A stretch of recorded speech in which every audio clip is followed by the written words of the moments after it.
Maryland sports fans, there's only one sports book in the great state of Maryland with over 50 years experience booking bets and supporting customers. Betfred Sportsbook at Longshots is now open and is the only sportsbook in Frederick offering cash betting on football, basketball, world soccer, and more. Visit the Betfred Sportsbook at I-270 and MD-85 in Frederick, right next to Longshots off-track betting. Go to betfredsports.com for more information and your chance to win exclusive merchandise. Must be 21 or older. Play responsibly. For help, call 1-800-GAMBLER.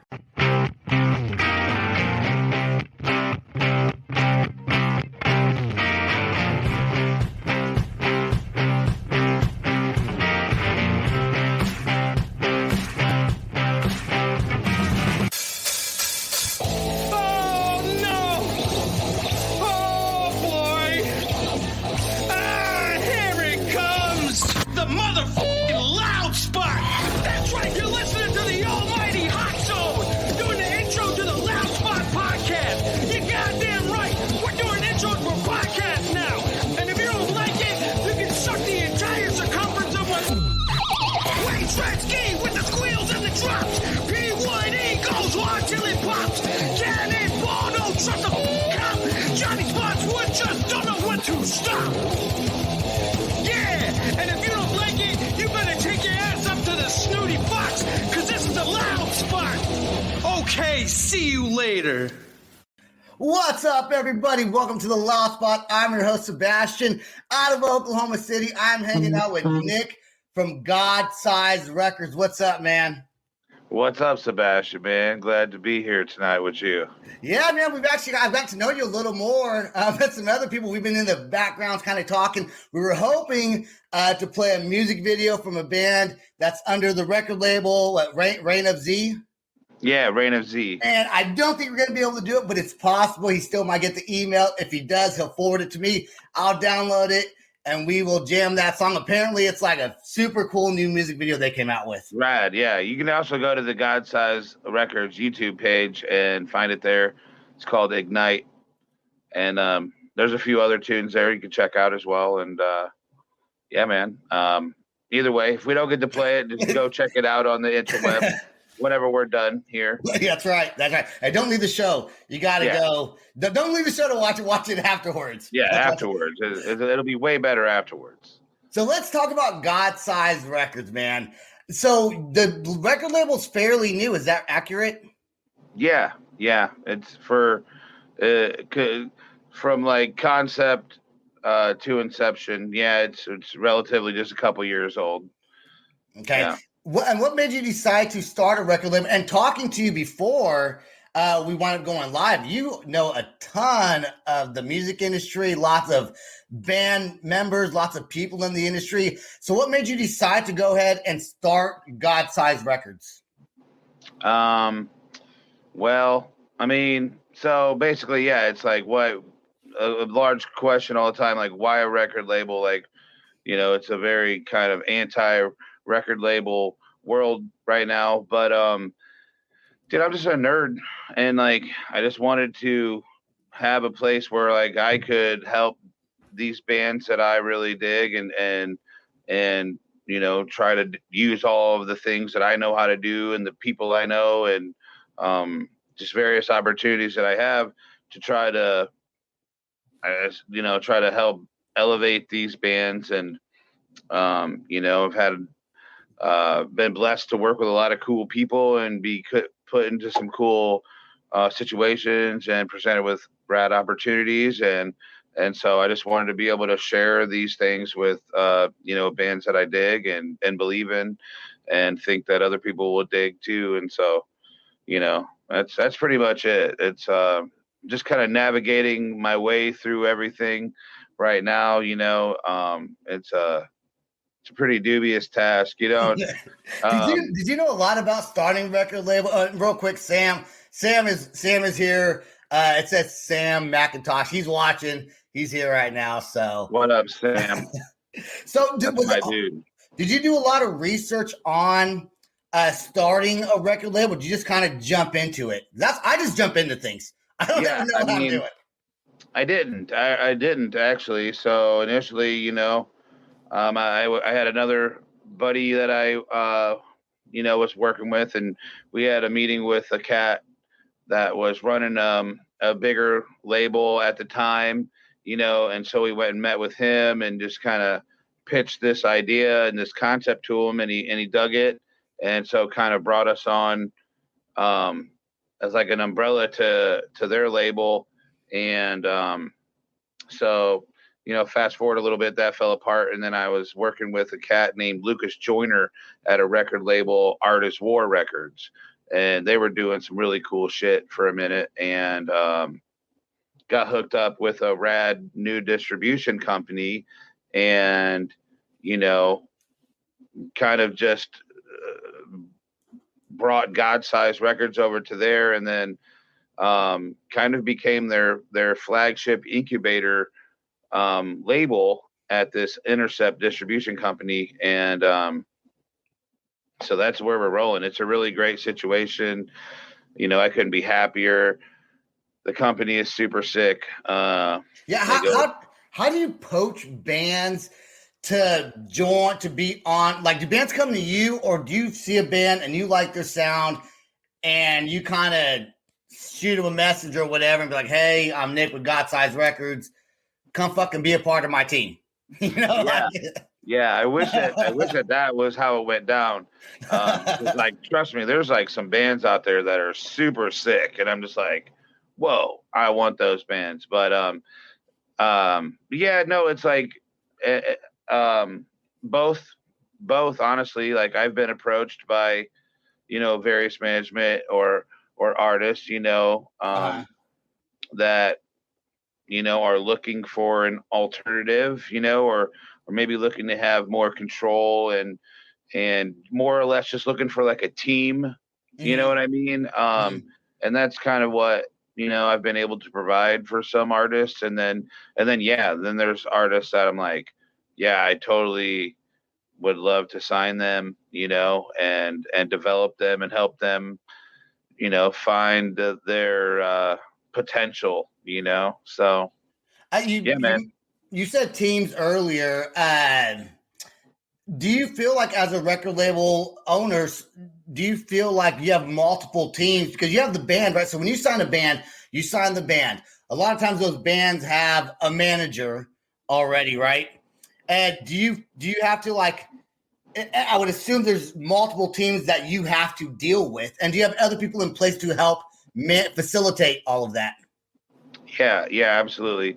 We've got a great team at Godsize Records, and then we have Godsize Booking as well, which, we've got some agents there. And so we're able to facilitate, different aspects of touring and all that. And it's a pretty full service label. So, we do have various people to deal with, their various team members, or if they don't, have management, then we do that as well. So sometimes, whatever needs to be done, we can handle it, or find some people that can, Have you ever picked up a band that, like, was not, you thought maybe had it more together, and then you realize you got to provide them with, like, everything else that maybe you didn't think you would have to at first? I mean, not so far yet, but I mean, I've been involved with it in different capacities, different labels that I'd worked at prior to, this one, or just different, capacities of working with bands, and definitely seeing that, like I say, like a reality check, like, oh shit, this band is not it, or this guy is not built for this, and so, right. That kind of can always, can definitely, it's hard to talk about without being detailed. So, right. But I would think that, you hear a band, you like them, and I've seen it happen just with recently with friends and stuff like that. Sometimes you think a band may be ready, and they're just not ready to be a part of a team. Because as someone who has a label, getting a band onto your record label obviously has to benefit you financially as well as the band, or otherwise you're just doing all the work and you're putting all your efforts into it and not gaining anything from it. So what would you say you do for a band, and how do they help out your record label by signing them? For instance, Redefined is recently signed to Godsize, right? Which is awesome. I love that band. So there has to be some sort of mutual benefit for you and them. So what would that mutual benefit be? Well, Redefined as a band, they've been doing it collectively for, decades, but as that band, they've been doing this enough where, they've got a couple EPs out and they've been hitting their market hard. And, for them, like, they feel like maybe they've hit a ceiling where they're at, and they're looking to take that next step, and find, a broader audience, better tours, and just start kind of moving out of like just being a, killer band from the Southeast and becoming a band that's, nationally recognized, at least to some degree. Are they from South Carolina? North? Yeah. South Carolina. Is that Southeast? I'm not good with geography. I'm not good with geography. Yeah, you maybe I'm like, what? Yeah. In my head, for some reason, South Carolina, I guess it is. Is it near Florida, I guess? Yeah. It touches. They touch. God, I think, or maybe they don't touch in Georgia. And I think they touch right there, yeah. Yeah, but they party right there. Like, there's like a bay between them or something, maybe. I don't know. But yeah. I feel like I would have known that. I feel like I would have known that my senior year of high school, and I forgot now because I am horrible with the United States. I know a lot, but I also don't know a lot. It is what it is. That's why we got maps, yo. That's right. That's why we got. In fact, that's why we got GPS. I don't even look at a map. If I got to go somewhere, I'm not pulling a map out. Hey Siri, take me to wherever I need to go. Gotta get you a map, Sebastian, from Raquel. Yeah. Maybe I'll get one. Actually, I was on my way to Louisiana one time, and my GPS didn't work. There was no service. And I was lost, dude, like in the woods, like on a main road, but like in the woods, scary. And I luckily found a gas station, and I didn't even want to. It was like I was hesitant to walk into the gas station, like vampires are going to be there. But I actually bought a map, and I used the map. So luckily I'm young, I'm old enough to know how to use a map if I had to. I don't think not everyone can do that anymore. That's what I tell the dudes touring nowadays. Like, I still remember the days where we had to like print off a bunch of MapQuest, papers, and there was like this whole folder of like how we are going to get across, point A to point B to point C. There was no GPS. You had a Rand McNally map, and you folded it out and use your MapQuest directions that were printed out, which were sketched. Let's be real. Sometimes you be following that, and I'm going to drive into a lake if I follow these directions. And so you still had to rely on a old school map, I mean, when bands go on tour, I would literally suggest, hey, get a map just in case, because you never know where you're going to go, where you're receptive. There's some dead spots in the United States. It's just there's just no reception. Oh yeah, no reception. Okay, so you have the record label and you have the booking now, and those are, I know on your website they're all part of one, but those are two separate things. Not everyone, because we talked earlier about Puya, right, which is a band that I've listened to for a long time, and I saw them on your website, but they were on the booking site. So just because you do booking for them does not mean that they are part of the record label. Correct. Yeah. No. Yeah. Christian Lawrence, one of our agents at Godsize Booking, he represents Puya, but Puya is currently, writing and recording new material and shopping for a label. If who knows, perhaps, but right now, yeah, they're definitely they're feeling good about themselves and what's going on, so they're going to look and see what kind of doors they can knock down, and I am. Godsize is just it is an independent, just a smaller label. So, That's a can't cool name though. Godsize. It sounds like a big label. Like it sounds huge because you're thank God you, man. size. You're Yeah, God size. that's awesome, right? Like, I came up with that on the toilet. Nice, dude. Nice. Yeah, Hey, sometimes the best things come to you when you're taking a shit, dude. I'm That's saying, just the bro. way it is. I'm saying, and yeah, it was way better than what the previous idea was. What was the previous idea? Like grassroots records, I think, or something like You that know was what? something that That was floating in my head, and I was like, and it just didn't have it had the right like feel, like uh-huh. to the head and the heart, but like it didn't really feel like a label that would release like hard rock or heavy music, something more like jam bandy or something like that, and Mm-hmm. so it just didn't feel like it captured the essence, and that's why I was like, just sitting there, just thinking like, what would, and obviously, I everybody always asks me if I got it from the Pantera, song oh Become, yeah. and obviously that's a great song and definitely representative of what I think mentally and whatnot in regards to it. But yeah, it didn't really. It was just kind of like I was just trying to think of something, like you said, like just big and massive Mm-hmm. and God size.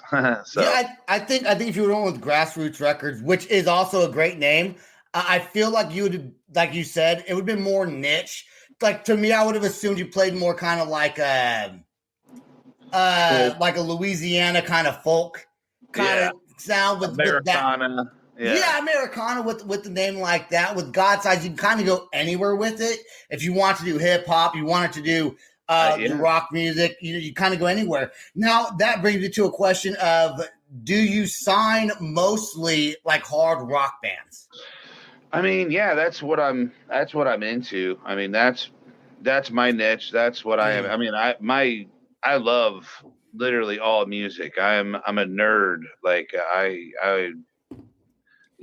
it's I have a couple of bands that we've released singles, that are kind of more country rock, really cool tunes though, good friends and great songs. Um and yeah, man, I've actually talked to a couple of people that are, hip hop, about, you know, releasing a couple singles or something and seeing where it goes. I'm definitely not trying to, pigeonhole one way or another. You Mhm. think of the great labels growing up, Elektra Records, they had the Eagles or, the Doors and Motley Crue and Metallica, or Stevie Nicks or somebody, so I mean, great music is great music, so if I can release great music to the world, I will, so, but yeah, mainly, if it had to, you had to pick one category, I guess it would be the you know, hard And rock, heavy metal. that's pretty much what is that as of right now. That's all you have on your label is hard rock and metal bands as of today. No, I have a few artists that are, more of the rock and roll, country rock leaning thing. Havala, which is like a side project for a couple of dudes in some bigger bands, and then an artist named Bradley Allen Coco, who is got a great new like country rock song, and Cool. I've known him for 20 plus years, and dude just busts his ass and works so hard to make an awesome song, and just works hard as shit. And I was just like, your hustle needs to be, at least given a shot. So like, yeah, so that's what I'm saying. So I'm not opposed to anything. If it's a good tune, it's a good tune. Not Period. only God, there's so many bands that have so many good tunes out though. Like, so have you ever heard a band and you're like, oh, this is a great song. You randomly heard just random for some reason plays on your shuffle list because you're playing songs by whoever, And then you may look them up, realize they have like, 5 monthly listeners on Spotify. They got like 4 Facebook, fans. The songs are great because there's so many just artists that can do something great, but they don't push it. It's not going to go anywhere. And I've seen it happen personally. Would you still pick a band up like that? Or do you want to see them have the numbers that they push themselves to be able to deserve to be a part of what you're doing? No, absolutely. Like a good tune at least deserves a conversation, right? Like maybe Sure. there's a reason. Maybe they're just idiots. Maybe Right. maybe they're just completely, disconnected from social medias or whatever. That's not a unhealthy thing, and it doesn't mean Sure. that this band couldn't be successful. Like that could be the diamond in the rough. That they just simply aren't inclined to do that type of thing, and just like, yeah, That's you a good do point. that. That's your job. You come on, you do that. We'll do this, and it's like perfect. That's a great arrangement. That is such a good point that you just made, because not everybody is in the social media, does social media. And you're right, it is probably healthier to not have social media, not have a social media page mentally anyways, Yeah. But, I mean, but it I feel sucks for you professionally, but if Right. that's the whole thing. So if the right team comes aboard and starts facilitating these elements for that particular artist, then boom, like that could be a great thing. And so yeah, it'd definitely be worth a conversation if they're just, Sure. if they're just a band that's not into even like being a band for real, like that's just some shit we did and put out, then you're like, yeah, probably not. There's probably not a reason to pursue this, Mm-hmm. But if they're an actual band and they just aren't, because I deleted my Facebook account. Be right for about a few months before I started the podcast. I deleted it, and the only reason why I started one back up was because I was going to have the podcast. And one way to be able to get your stuff out there from a marketing standpoint right now, anyways, is social media. Like you can share your YouTube videos, like we're going live right now on Facebook. I can share when it goes on Apple Podcast or goes on Spotify, iHeartRadio. I have a means to share it. Without that, it would be harder to share unless you just push. Hey, buddy. Hey, I'm doing a podcast right now. Yeah, right. What do you bring you? Cup of coffee? Smoothie. Ooh, nice. Smoothie. What kind of smoothie? Berry flavor? Oh yeah. Yeah, that's awesome, man. But yeah, so I was gonna say I started the podcast because of social media. And you would think bands would also maybe want to take that plunge, but you're right. They might not be in their belief system to do it, or they just don't want social media. So it's at least worth a conversation. Yeah, it's worth a conversation. That's what I say all the time. And if it don't work out, it don't work out. But shit, it could be a really cool thing that everybody else is sleeping on. Yeah. When you whisper, "I'm doing a podcast right now," we could hear that. We can. Well, yeah. I just didn't want to be. It seems more polite to whisper. Yeah. Yo, motherfucker, what the fuck you doing in here? Like, hey, man. I know my kids haven't come in yet. I'm surprised that they've never come in while I'm doing one, but it's gonna happen eventually. It never fails. Like there'll probably be another son trickle in at some point. Like, yeah. Be like, oh, I don't care, get fucked, and Are they into music as much as you are?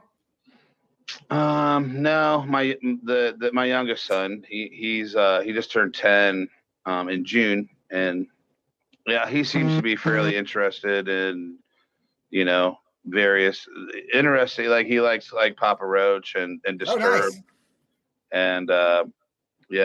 And things like that. But it's a thing, man. It's like it doesn't seem like kids are as interested in bands and stuff anymore. So they're not. That's what I'm trying to crack the code, man.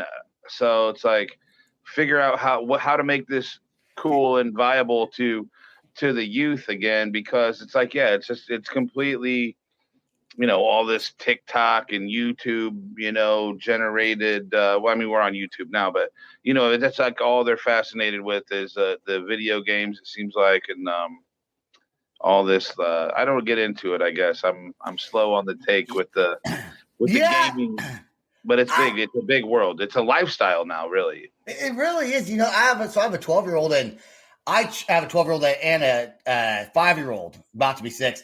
And every time we're in the car, if I'm driving, and the wife's in the car, I turn up my heavy metal music. I'll play some Falling in Reverse or something the kids should not listen to, but I listen to it anyways. And I always look at my youngest one. Isn't this your favorite song? No. No. She wants to hear, pop music, and my 12-year-old wants to hear hip hop music. That's all they hear on TikTok, man. Like, they don't really hear the good music. And you know what?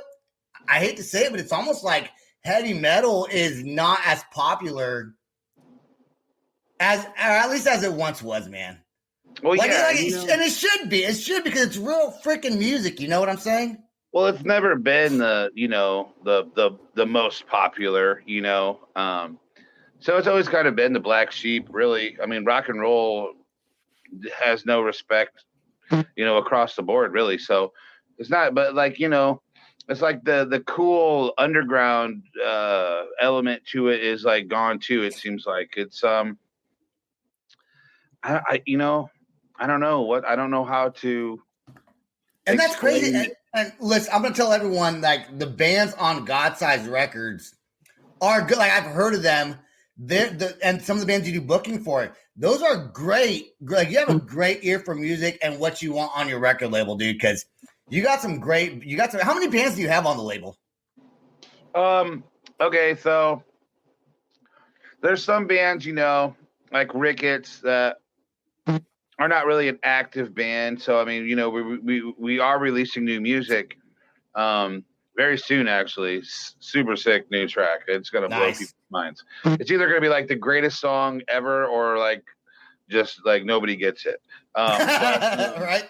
There's no in between. But they'll love the next one after that. So and then a band, Left for Dead, which I'm in. It was in we released a record that had like a huge long history. Finally put it out last year in 2020, and so like we're on the label technically. And then I got I got some other projects that are on there, but for like the bands we're pushing, we have like Redefined and Mantra of Morta and Heartsick and a couple new bands that will be announcing soon. I'll go ahead and say it.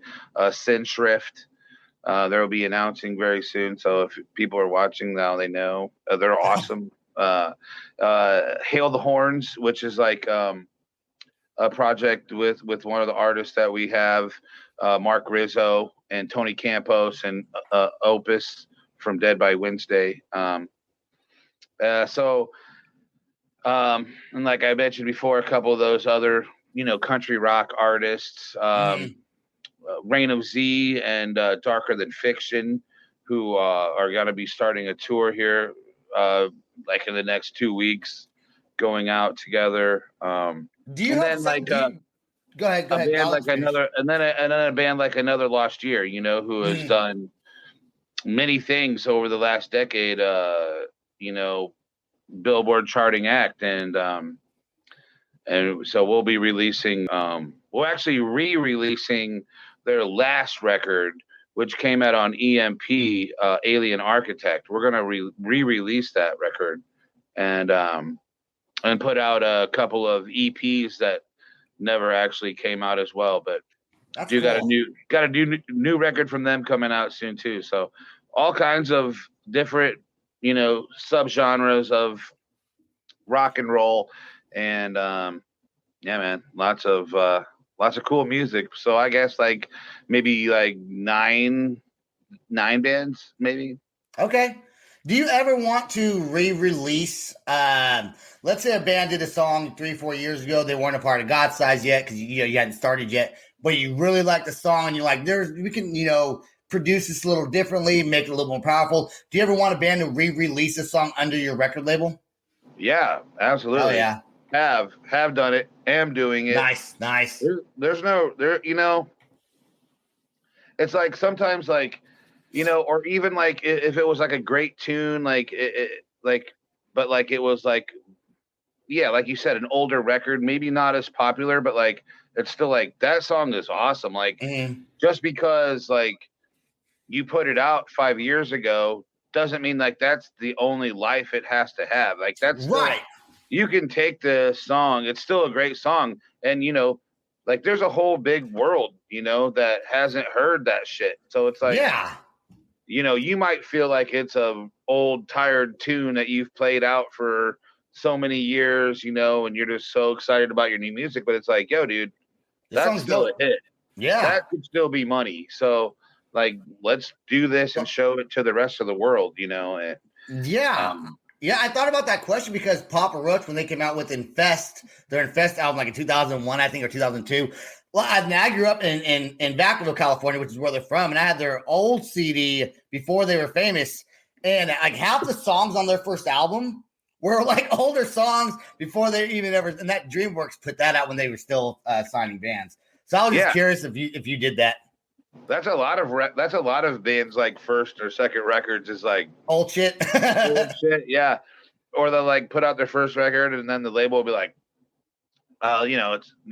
it's got legs. Let's put out a second release real quick. We need it fast, and they'll be like, okay, like we got these old tunes, like, well, go re-record them, That's so funny because bands think that if they're not signed to a label yet, like, oh man, maybe we're not good enough or whatever. It's like, no, half your songs you've written were probably good enough, but they still maybe want that one hit and then have all the other songs just to fill in. Back in the day, anyways, when bands were still doing mostly albums and not just like singles or, short EPs. So, anyways, man. Pieces of work. Yeah, I love singles are great in a content driven world that we're in now, YouTube, feed me content, Spotify, feed me content, quick content too.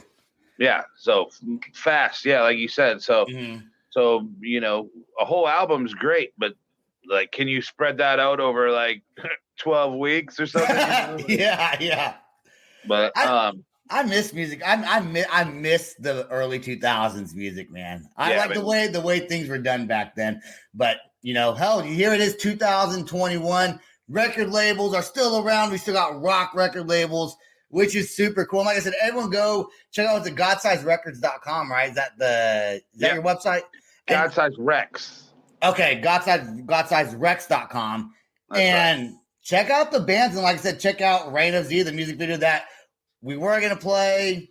We're not able to play, but I'm going to check it out when we're off of here. Is there anything that you wanted to mention that maybe I didn't talk about the record label that maybe you want to discuss, let the world know? I mean, I don't know. I feel like I said a lot of shit. Like, like there's this band, Mantra of Morta. Cool name too, Mantra of Morta, man. That's dope. Bro, let me just tell you, dude, it's a must-see religious experience live. They're an amazing band. They're from Farmland, Indiana. They've got a great story. Like the lead singer is married to the guitarist. Her brother is the drummer, and then the guitarist and bassist are brothers and also their cousins.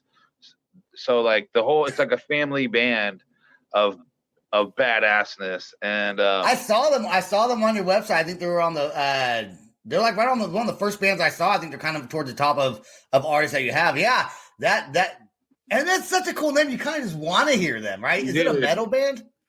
Super. Yeah, like yeah, dude. Like they just recorded an EP with Ben Schigel at Spider Studios in Cleveland. If you don't know Ben, he's the lead singer for like Switched. If you remember that band, early 2000s band, and he's produced like every Chimera record, Drowning Pool, Straight Line Stitch, Machine Gun Kelly, even Trippie Redd, some of that cool shit. He does all the Ricketts stuff. But yeah, dude, this EP is super sick. We're gonna be releasing it August 20th. Yeah. Okay. It's coming up next month. Yeah. Very like soon. A month from tomorrow. Shoot. And so, dude, like, we'll be releasing a first video single here in the next few weeks, and I'm really excited for them. I'm really excited to see how everybody reacts. It's like it's my baby right now. I'm very excited, and I think everybody's gonna really, really dig it. So I'm excited for that. And like I said, manage an artist named Mark Rizzo, guitarist from El Nino, Soulfly, Cavalier Conspiracy, Misfits. All the good bands. For a brief period of time. Oh, dude, he's like literally probably the most underrated shred guitarist in the game right now. How do you go? Hold on. How do you go from Misfits to like El Nino? Right, like that's like not even in the same genre, I guess. But no, but like fast guitars. It's all. That's true. No, that's true. Yeah. If rock and roll is rock and roll, man. There's different genres. It's all rock and roll. That is cool that someone's able to do. I guess a lot of musicians do that anyways. They jump and they probably like different styles of music anyways. Yeah. Well, yeah. El Nino and Soulfly are pretty fucking different too. Right. And the dude's a master of the flamenco guitar. So that's a whole nother vibe, the acoustic flex happening there. But yeah, dude, we're releasing a greatest hits of his solo material. That I'm really stoked about that too. Super honored. So a lot of exciting things happening. The redefined record is going to be dropping here within the next 45 days, whatever. Same with the Cinch Rift that I talked about earlier. Both those bands are actually going to be at the Blue Ridge Rock Fest on. Yes, that's right. September 12th, Sunday. So a lot of cool bands going to Blue Ridge Rock Fest this year. Definitely like the best festival. Not Danny Wimmer. They did a great job. Jonathan Sly and his whole team there, they killed it. So that's a sold out, bro. 100. I know. I saw that it was sold out. Early too, but people want to go back to concerts and see concerts. So yeah, I know a lot of good bands are playing at Blue. A lot of bands that have been on the show, I see them announcing they're playing at Blue Ridge. I'm like, and it's kind of far away from me. I'm not gonna be able to make it, but that is definitely going to be a good show. And I hope Redefined do new songs. They do that kind of a little bit of hip hoppy kind of rap rock. Jordan's slick, man. yeah, Jordan. Yeah, super cool. I see him sometimes he plays video games online. So, yeah. But anyways, man, that's about the time we got right now. I will tell you, I do want to get you back on the show for a live reaction video sometime soon, and we're gonna do the Reign of Z. We'll watch it. We'll react to it. Give me a week or so. I'll get in touch with you, and we'll figure that'd be kind of super fun to do. We won't go live with it. We'll put it on YouTube. But Nick, we'll do a couple. I'll bring a couple. Okay. I got the new Heart Sick video, Animal Instinct. We got a new Another Lost Year video dropping. So yeah, man. Maybe we'll just do something like that. We'll sit here and play a few videos, bullshit, and see what people think. Yeah, I'm excited about it. I'm excited. Thanks. I'd be rad with that. Hell yeah. Okay, cool, man. Yeah, thanks Raquel for watching the episode. She said great episode tonight, guys. So it's always nice when we have some people that watch for the whole show, and people jump on and off, but we have some of our regulars that are always on. So we appreciate that. Nick, I'm going to let you go, but I'm going to let you go on here. I want you to stay right there just for 1 second, though. Go check out Godsize Records. Go check out all their bands. Super cool, dude. I thanks again for being on here. And go check out www.theloudspot.net. We got merchandise. We're going to be in Nashville August 6th through the 8th with the podcast convention. Sam will be there. Ava, my co-host who is not here tonight, she should also be there with us. And we're looking forward to having fun in Nashville. Go buy some of our merch. Go check out my YouTube channel. And please subscribe to my YouTube channel. It's like the hardest thing to do is get subscribers on YouTube. So we love to get – it's easier to get listeners on the podcast, like audio, than it is to get people to watch the YouTube channel. And then they watch it but don't subscribe. So please subscribe. And also if you're watching on Facebook now or later on, go ahead and click that bell. I think there's a bell or a follow button so you can see when we're on all the time. All right, guys, that's all we got for you tonight. Nick, you stay right there. Don't go anywhere. Peace out. Rock on. Much love. And I always say that before I find my outro song. I should find the outro song first and then do that, right? But all right, here we go. All right. Bye, guys. Peace. This is the Loud Spot outro by nothing short of tragic. Is this all talk with no action? No. Is this my thoughts with distraction? No. Is this what I bought that's in fashion? Or is this the Loud Spot with Sebastian? Yes. Does nothing short of tragic have us back again? Does everything that's good really have to end? A pimp host has a pimp show, so to get more episodes, make an order, this is over. Thanks for watching our video. Don't forget to click the like and share button. Don't forget to go to our YouTube and subscribe. If you want to listen to our audio and pick up some cool merch, go to www.theloudspot.net. Peace out, rock on, much love. Maryland sports fans, there's only one sports book in the great state of Maryland with over 50 years experience booking bets and supporting customers. Betfred Sportsbook at Longshots is now open and is the only sportsbook in Frederick offering cash betting on football, basketball, world soccer, and more. Visit the Betfred Sportsbook at I-270 and MD-85 in Frederick, right next to Longshots off-track betting. Go to betfredsports.com for more information and your chance to win exclusive merchandise. Must be 21 or older. Play responsibly. For help, call 1-800-GAMBLER.